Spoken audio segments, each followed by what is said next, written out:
రెండవ తరగతి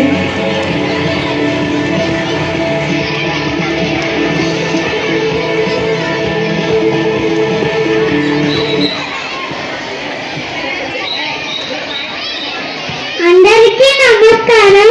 నేను మీ గిడుగు వెంకటరామమూర్తిని. అందరూ నన్ను వ్యవహారిక భాషలన్నా అని పిలుస్తారు.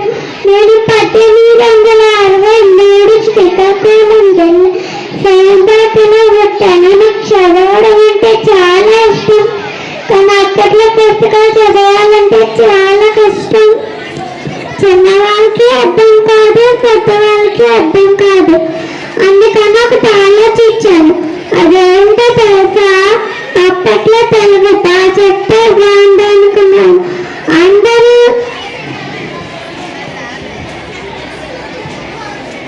చదివే తెలుగు, అందరూ సులభంగా రాసే తెలుగుని నేను రాశాను. దాని పేరు వ్యవహారిక తెలుగు.